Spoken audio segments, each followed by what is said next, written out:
Maqaa Abbaa, kan Ilmaa, kan hafuura qulqulluu, Waaqa tokkoo, Ameen. Dhiifamaa fi tolummaa isaanuuf baay'isee Waaqayyo Abbaan keenya akka baay'ina cubbuu keenyaa osoo hin taane akka tolummaa fi dhiifama isaatti eegee tiksee hanga isaa kaatti kan nu ga'e qulqulluu kan ta'e maqaan isaa guddaa kan galatoomee fi kan ulfaatee nuuf haa ta'u. Sagalee kana kan dhaggeeffattan maatiiwwan Waaqayyoo ijoolleen haadha keenya qulqulleettii dubroo Maariyaam bakka adda addaa kan jirtan hundumti keessan maqaa gooftaa keenyaa fayyisaa keenyaa Iyesuus Kiristoosiin nagaan isin gaafadhaa. Akka isaatii bakka jirtanitti akkam bultanii, akkam ooltanii, akkam galgaleessitanii. Ameen. Galateeffamuun amala uumaa keenyaa fayyisaa keenyaa Sillaasee kan ta'e maqaan isaa baddaa samii irratti afaan qulqulloota ergamoota isaatiin afaan qulqulloota abbootii keenyaa fi harmoolii keenyaa yeroo hundumaa kan galateeffamu qulqulluu kan ta'e maqaan isaa nu birattis guddaa kan galatoomee fi kan ulfaatee nuuf haa ta'u. Deessuu gooftaa keenyaa haadha hunduma keenyaa qulqulleettii dubroo Maariyaam qulqulloota ergamoota Waaqayyoo qulqulloota abbootii keenyaa fi harmoolii keenya hunduma isaaniifis akka kennaa isaaniitti galannii fi ulfinni guddaan isaaniif haa ta'u. Egaan maatiiwwan Waaqayyoo koorsii keenyaa dubbii Kiristoosiin boqonnaa lammaffaa jalqabnee barachaa akka jirru obbolaawwan barumsa kana barachaa jirtan ni yaadattu jedheetu namana. Guyyaa darbee kutaa shanaffaa ture barannee kan dhaabbanne. Kutaa shanaffaan waa'ee dhalachuu ilma Waaqayyoodha kan inni nuuf agarsiisu.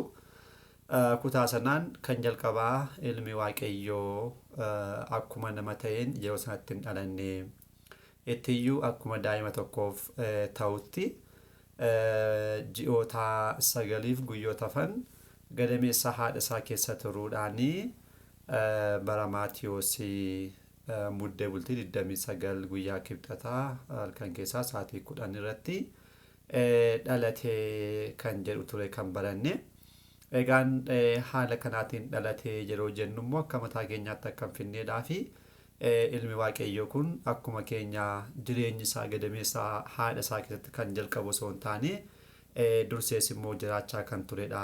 Isaanis immoo dhaloota kan biraanii qabaa kan jedhu dhaloota lamaan kan jedhunis kana ibsineerra. Dhaloonni lamaan kan jalqabaa abbaa isaarraatu haadha malee addunyaa dursee jechuudha. Yerootti abbaa isaa hundumaatti kan jiru ta'e garuu waaqummaadhaan abbaa isaa fakkaatee yeroodhaan abbaa isaa duukaa walqixxaatee abbaa isaarraatu dhalatee kan jedhudha.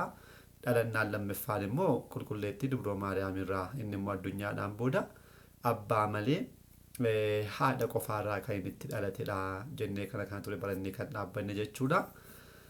Guyyaa har'aa immoo isuma haatti fuudhaan kutaa jahaffaa barumsa kanaa kan ta'uun Maqaalee foonummaa isaa gara barachuuttidha kan deemnu jechuudha.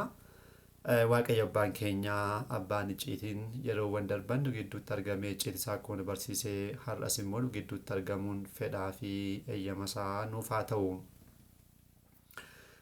Egaan barumsichi walqabataadha akkuma argaa jirru nama ta'e jenneerraa nama ta'uusaa maaliif nama ta'e sababa kanaaf nama ta'e nama kan ta'e kunoo maal ta'e ni dhalatee. Yoo dhalatu immoo nama tokkoof maqaan akkuma bahu ittaanee immoo maqaan isaa eenyu jedhamee kan jedhu immoo barumsa kanaan itti fufnee barannaa jechuudha waa'ee gooftaa keenyaa fayyisaa keenya Iyesuus Kiristoos jechaadha. Egaan ilmi Waaqayyoo nama ta'ee dhalachuu isaatiin maqaaleen baay'ee isaaf moggaafamaniiru. Nama ta'ee waan dhalateedhaaf akkuma namaatti maqaawwan baay'een isaaf moggaa'aniiru. Maqaaleen kun immoo maqaalee foonummaa isaa kan jedhaman yommuu ta'an kan keenyarraa haala adda ta'e immoo kan moggaafamaniif akka kan keenya kanaatti miti. Nuti maqaan keenya kan nuuf moggaa'u dhalanneetu mitiire. Dhalannee erga turree booda maqaan keenya abalaa jedhamu. Abalaa jedhamu jechuudhaan nu ba'a. Kan gooftaa keenyaa garuu kan ilma Waaqayyoo maqaawwan isaaf moggaa'an kan jalqabaa dhalannaa isaa waggoota baay'ee dursanii kan moggaa'aniif ni jiru. Kan biroon baay'ees immoo erga inni dhalatee boodas kan isaaf moggaa'aman maqaawwan foonummaa ni jiru jechuudha. Maqaaleen kun baay'ee isaan immoo hojii isaa duukaa kan wal qabatanidha. Namni maqaa baay'ee qabna namti amma tokkoon keenya maqaa 2-3 qabaachuu dandeenya. Maqaan keenya baay'ee bareeda. Baay'ee waliin keenya jechuudha. Garuu maqaan keenyaaf hojiin keenya tokkoon argu. Dhugaa dubbachuudhaaf waliin argu. Kan gooftaa keenyaaf fayyisaa keenya Iyyasuus Kiristoos garuu galanni isaaf haa ta'uti maqaan isaa baay'een isaanii jechaadha hojii isaa kan agarsiisanidha. Isuma duukaa hojii isaa duukaa kan wal qabatan jechaadha. Amma salaame dhabuudhaan nam tokko hongaan nageenya fidaa turuuti bakka nageenya jiru kan booressu ta'uu dandeessi. Maqaan ishee salaamidha. Hojiin ishee immoo nageenya jiru nama balleessu ta'uu dandeessinna. Kan gooftaa keenyaa garuu abaluu yoo jedhame ifa yoo jedhame inni sirriima hojii isaati ifadha jechuudha. Nageenya yoo jedhame nageenya waan ta'eedhaafidha. Abbaa jaalala yoo jedhame akkuma isumatti jaaladha waan ta'eedhaafidha. Amma fiqir jedhamuudhaan namni tokko hojiin isaanii immoo kan jaalala turuuti jaalala jirtu kan balleessan ta'uu danda'u. Gooftaa keenyaan garuu abbaa jaalala yoo jennu isumadha. Abbaan jaalala akkuma isaan hojii masaadha jechuudha. Kan keenyarraa kan adda godhu kan biraan isa kanadha maqaan ilma waaqayyoo jechuudha. Baay'een isaanii hojii isaa duukarra kan wal qabatan hojii masaa kan ibsanidha jechuudha. Egaan maqaalee ilma waaqayyoo kana dhugaa dubbachuudhaaf tarreessinee fixuu hin dandeenyu. Ta'uudha akkas gochuudhaa baannus garuu beekuu warreen qabnuudhaaf yeroo baay'ee kan inni waamamu eessatti moggaafamee hiikkaan isaa maalidha kan jedhu isaan kana beekuu wanta barbaachisuuf muraasuma isaaniidha jechuudha. Barumsa kanaan maqaalee foonummaa ilma waaqayyoo kan barannu jechuudha. Maqaan jalqabaa Amaanu'eel kan jedhudha. Amaanu'eel kan jedhu maqaa foonummaa ilma waaqayyooti. Akkasumas immoo maqaan kun dhalachuu isaatiin waggoota baay'ee dursee raajotaan kan beekamedha. Gooftaan keenyaaf fayyisaan keenya Iyyasuus Kiristoos osoo hin dhalatiin ilmi waaqayyoo osoo nama ta'ee dubroo maariyaam irraa osoo hin dhalatiin dursanii raajonni baay'een tu'amni ture. Isaan keessaa raajoti maqaa kana kan dubbatan kan akka Isaayyaas ni jiru. Isaayyaas dhaloota ilma waaqayyoo kana fooniin dhalachuusaa ilmi waaqayyoo dubroo maariyaam dhalachuusaa waggoota 700 dursuudhaan kan turedha. Inni kun ilaaltuu raajiidhaan kakuu haaraatti waanta ta'u waaqayyo isaaf ibsee ilmi waaqayyoo maqaa kanaan akka inni waamamu dubbatee ture. Isa kana isaa arganna. Raajii Isaayyaas boqonnaa 7:14 ibsameera. Maal jedha raajichi? Kanaaf gooftaan ofuma isaatiin mallattoo isiniif ni kenna. Kunoo durboon ni ulfoofti. Mucaa dhiiraas immoo ni deessi. Maqaa isaas Amaanu'eel jettee ni moggaasti jechuudhaan maqaa isaa duukaa kaa'eera. Kun waa'ee nama ta'uu ilma waaqayyoodhaaf kan dubbatamedha. Gooftaan ofuma isaatiin mallattoo isiniif kenna. Kunoo durboon ni ulfoofti. Durboon ingirii addunyaan erga uumamee kaasee wanti kun wanta raawwannedha. Garuu mallattoo kanammoo waaqayyo isiniif laata. Durbi durbummaa isheen durboochuun durbummaadhaan jirtochaadha. Isheen kun ni ulfoofti. Mucaa dhiiraas immoo ni deessi. Mucaan dhiirri kun maqaan isaa jedhama Amaanu'eel jedhamee waamachuudhaan raajiin kun dursee ilmi waaqayyoo maqaa kana akka inni waamu waggoota 700 dhalannaa isaa dursee dubbatee ni arganna jechuudha. Innaa Amaanu'eel jechuun maal jechuudha mul'allu hiikkaansaa Amaanu'eel jechuudha yeroo dubbannu waaqayyo nu waliin ta'ee jechuudha. Waaqayyo nu waliin ta'ee jechuudha. Isa kanas kan hiike kitaabuma qulqulluudha. Yaa kitaabni qulqulluun dhimma tokkodha kaayyoon isaanii waan ta'eef kakuu moofaas kakuu haaraas qulqulloonni kakuu haaraa keessumattuu duukaa bu'oonni wangeelaaf ergaawwan barreessanii waa'ee ilma waaqayyoodha kan isaan barreessan waan ta'eedhaaf waa'ee isaadhaaf dursee raajiiwwan dubbataman caqasaadha kan isaan barreessan. Innaa qulqulloota kana keessaa tokko qulqullichi Maatiyoos kitaaba isaa wangeelaa gooftaa keenyaa yeroo barreessu warreen waa'ee isaadhaa fi raajotaan dubbataman qabxiiwwan baay'ee caqaseera. Kana keessaa tokko kana caqaseetu Amaanu'eel kan jedhu kan caqasuudhaan hiikkaasaas immoo inni ofuma isaa hiikee ni argannaa jechuudha. Iddoo kamitti argannaa wangeela isaa wangeela Maatiyoos boqonnaa 1:23 maal jedha qulqullichi Maatiyoos? Raajotaan gooftaa biraa kunoo durboonni ulfoofti mucaa dhiiraas ni deessi maqaa isaas Amaanu'eel jedhu kan jedhame akka raawwatuudhaaf kun hundumtuu ta'eera. Hiikkaan isaa immoo maal jechuudha? Waaqayyo nu waliin ta'e jechuudha jedheetu qulqullichi Maatiyoos haala kanaatiin hiikee ni arganna jechuudha. Kanaaf amaanu'eel jechuun maal jechuudha? Waaqayyo nu waliin ta'e. Waaqayyo nu waliin ta'e jechuudha. Waaqayyo nu waliin ta'e jechuudha yoo jennu maal jechuudha kan jedhu immoo hubannoo qabaachuu qabna obbolaawwan keenya. Waaqayyo uumaan keenya yaa'u dursinee koorsii dubbii amantaas dubbachaa turre bakka kamittuu kan argamu Waaqayyo qofaadha. Bakka kamittuu jechaadha. Addunyaa kanarras addunyaa kanaa alattis Waaqayyo bakka kamittiyyuu qaama isaatiin gargaara isaatiin ni argama. Kanaaf asitti Waaqayyo nu waliin ta'e jechuudha. Amaanu'eel ilmi Waaqayyo yoo dhalatu inni kun Waaqayyo nu wajjiraan ta'edha yeroo jennu dursee Waaqayyoodhaan namaa duukaa hin turre kan jedhudhaa fi tureera. Kakuu moofaa keessatti Waaqayyo qaama isaatiin uumama kamirraayyuu adda bahee hin beeku ammas nama duukaarra jira. Kanarraa addatti immoo gargaarsa isaatiinis immoo kakuu moofaa keessatti raajonni akka isaan raajii dubbatan, mootonni akka isaan biyya ta'u geggeessan, dabalataanis abbootiin keenya qulqulloonni bara isaaniitti hojiiwwan gargaarsaa hojjetan hundumaa keessatti gargaarsi Waaqayyoo dhala namaa duukaarra tureera. Kakuu moofaa keessatti jechuudha. Asitti hoo kakuun moofaa akkuma dhumeen ilmi Waaqayyoo yeroo inni nama ta'ee dhalatu irra deebi'uudhaan amaanu'eel jennee waamne. Amaanu'eel jechuun immoo Waaqayyo wajjiraan ta'e jechuudha yeroo jennu dursee osoo nama duukaarra jiru akkamitti asitti nama duukaarra ta'e kan jedhamu yommuu jennu asitti nama duukaa ta'e Waaqayyo waliin ta'e jechuun akka sanaa miti. Akkasa kakuu moofaatti ture sanaa miti.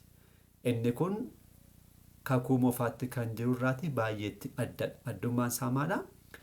Ilmi Waaqayyo yookiin Waaqayyo nu waliin ta'e amaanu'eel yeroo jennu Waaqayyo foon keenyarraa foonii, lubbuu keenyarraa immoo lubbuu fudhatee cubburraan kan hafeen akka keenya nama ta'e nu fakkaatee jechuudha salphaadhumatti. Waaqayyo nu waliin ta'e jechuun maal jechuudha? Cubburraan kan hafte cubbuun amalummaa dhala namaa miti. Cubbuu namni ofii isaatii fedha isaatiin kan raawwatudha. Kanarraa kan hafe amalummaa namaa kan ta'e hundumaa fudhatee foon keenyarraa foon fudhatee lubbuu keenyarraas lubbuu fudhatee maal ta'e nama ta'e Waaqni nama ta'e nu waliidhaan ta'e kana ta'uudhaan hojii diiyaabiloos keessa jalaa hojii hamminummaa jalaa nu baasee jechuu keenyadha. Amaanu'eel jechuun haala kanaatiidha jechuudha. Waaqayyo nu waliin ta'e jechuun foon keenya uffatee lubbuu keenyarraas lubbuu fudhatee nu fakkaatee cubburraan kan hafe nama ta'ee jechuu keenyadha. Kanaafuu maqaan kun gabaabinaan haala kanaatiin ni ibsama jechuudha. Maqaan foonummaa kan lammaffaa Iyesuus kan jedhudha. Iyesuus inni kunis yaa'u maqaa foonummaa isaatii yeroo baay'ee kan ittiin waamnudhas Iyesuus kan jedhuun kallattiimaan yeroo baay'eetti ittiin waamna. Waa'ee maqaa kanaa asitti maalummaa isaa ni barannaa jechuudha. Maqaan kun eenyuuf haaraa miti. Tarii eessatti jalqabee hiikkaan isaa maal kan jedhu haaraa ta'uu danda'a malee hundumtuu ni beekna. Egaan Iyesuus kan jedhu kun maqaa foonummaa ilmi Waaqayyootti waamamudha. Ilmi Waaqayyoo qaamni waaqummaa dhufee fi dubroo biraatii kan fudhatame yeroo tokko ta'u Iyesuus jedhamee waamame. Iyesuus kan jedhu qaama lamarraa qaama tokko amala lamarraatii amala tokko ta'uudhaan kan dhalatedha. Kanaafidha maqaa foonummaa kan jennu sitti adda baasa. Maqaa foonummaa kan jennu qaamni waaqummaadhaa fi qaamni namaa tokko ta'uudhaan tewaahidoodhaan tokko kan ta'e dhalate sun isadha. Iyesuus kan jennu jechaadha. Qaama lamarraa qaama tokko, amala lamarraa immoo amala tokko jechuudha. Egaan maqaa kana kan moggaaste haadha isaadha. Giiftii keenya qulqulleettii dubroo Maariyaamidha kan moggaaste. Kan ishee moggaaste immoo akkuma aadaa Israa'elotaatti aadaa sana eeguudhaan gooftaan keenya Iyesuus Kiristoos dhalatee guyyaa 8ffaa isaatti moggaa'eef.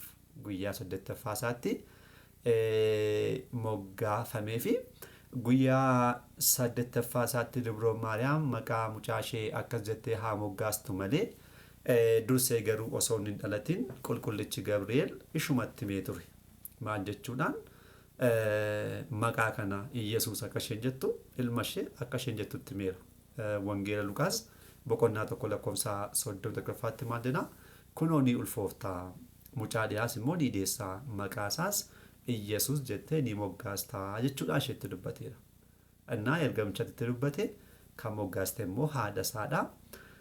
qulqulleettiin dubroo maariyaam maqaa kana kan isaan moggaaste guyyaa 8ffaatti jechuun gaafa dhanna qabannaati. Maqaa isaas Iyesuus jettee itti moggaaste jedha kitaabni qulqulluunis. Egaan Iyesuus yeroo jennu maal jechuudha hiikkaansaa? Yeroo jennu hiikkaansaa Iyesuus jechuun fayyisaa jechuudha. Hiikkaansaa maqaan kun kallattiimaan hojii isaa duukaa kan wal qabatudha. Ilmi Waaqayyo fayyisaa waan ta'eedhaaf dhala namaa addunyaa ergamootaa irraatu gara addunyaa beeyladaatti kan darbatame sana achirraa fayyisuudhaaf kaasee gara jireenya barbaatti deebisuudhaaf waanta dhufeedhaaf maqaan isaa maal? Fayyisaan isumadha. Hiikkaansaa fayyisaa jechuudha. Fayyisaa jennu maal jechuudha? Maaliifidha fayyisaa kan jedhamu yommuu jennu gabaabinaan ibsuu dandeenya. Dursinee waa'ee kabaja namaa ibsaa turreerra. Dhalli namaa Waaqayyo waliin bara baraaf akka jiraatuudhaaf kabajamee gannanni isaaf kenname Waaqayyoon galateeffachaa abboommii isaa eegaa akka jiraatuuf ture kan uumame. Garuu dhalli namaa haala kanaan jiraachuu hin dandeenye. Dursinee akkuma ibsaa turre waggaa 7 booda maal taasise? Abboommii Waaqessaa cabsee achi keessaatu ari'atameera. Yeroo kana Addaamii fi Hewaan sababa isaan abboommii Waaqayyoo cabsaniidhaaf dhalli namaa hundumtuu du'a bara baraadhaaf maal ta'e bitamee jiraachaa tureera. Maaliif kanarraa yoo kuttee du'a bara baraa duutaa kan jedhu Addaamii fi Hewaan cubbuu sana haa raawwatan malee bu'aan cubbuu isaa immoo yeroo ture dhala namaa hundumaan ture. Qulqullichi Paawulos sababa nama tokkoodhaan duuti gara addunyaatti galee jechuudha akkuma dubbate jechuudha. Sababa nama jalqabaa kana duuti maal ta'e gara addunyaatti dhufee jechuudha. Innaa du'a kana kakuu moofaa keessa qulqulloonni baay'een turaniiru. Abboota soo fudhannee deebinee raajota soo fudhannee warreen biyya bulchan mootota keessaallee yoo fudhannee qulqulloonni baay'een turaniiru. Garuu hanga dhufaatii gooftaa keenyaatti kanneen turan kun hundi isaanii dhala namaa fayyisuu hin dandeenye. Fayyisaa kan ta'e isaan keessaa argamuu hin dandeenye. Fayyinni dhala namaa murtii kana kan murteesse Waaqayyo isuma waan ta'eedhaaf fayyinni isaas immoo deebi'ee ta'uu kan danda'u karma Waaqayyo malee kara biraa miti. Kanaaf ilmi Waaqayyo fayyina kana raawwachuudhaaf maal ta'e nama ta'e. Nama ta'e addunyaa fayyisuudhaaf nama ta'eera waan ta'eedhaaf haati isaa dursee ergamicha akkuma isheetti hime maal jette? Iyesuus jechuudhaan moggaaste jechuudha. Iyesuus jechuun immoo fayyisaa jechuudha. Addunyaa kana fayyisuudhaaf nama ta'eera waan ta'eedhaaf. Wangeela Luqaas boqonnaa 2:21 akka isheen moggaaste kan ibsu. Guyyaa 8 yeroo ga'u dhanna qabaannii ga'ee akkuma utuu gadameessa keessatti hin ulfaayin ergamichaan jedhame. Qulqullichi Gabri'eel akkuma dubrootti mechaadha. Maqaasaa Iyesuus jedhanii waaman jechuudhaan kitaabni qulqulluun haala kanaan nuuf kaasaa jechuudha. Kanaafuu Iyesuus jechuun qabxiin qabachuu qabnu kan jalqabaa maqaa foonummaa ta'uusaa. Yeroo baay'ee kan itti waamus maquma kanaan waan ta'eedhaa fi maqaan foonummaa immoo qaamonni lamaan walitti dhufuudhaan qaama lamarraa qaama tokko amala lamarraa immoo amala tokko ta'uudhaan kan itti nama ta'e kan dhalate sun maqaa foonummaa kan jedhu isadha. Iyesuus jennee waamna. Iyesuus jechuun immoo kallattii maaliif kaasaman jechuudha? Fayyisaa jechuudha. Maqaa kana dursee ergamichi qulqulleetti dubroo maariyaamitti hime isheenis immoo gaafa dhalatu guyyaa 8ffaatti maqaa kana isaaf moggaaste kan jedhu qabxiiwwan kana hubachuu qabna jechuudha. Maqaan sadaffaa Kiristoos kan jedhudha. Isa kana kutaattaanuun qabannee kan itti fufnu kan ta'u har'aa fi asumatti nu ga'u abbaa sagalee kanaa kan ta'e Waaqayyo Uumaa keenyaaf galannii fi ulfinni guddaan isaaf haa ta'u. Kutaattaanuun deebinee hanga dhufnutti nagaa Waaqayyootiin turtii gaarii galanni Waaqayyoof.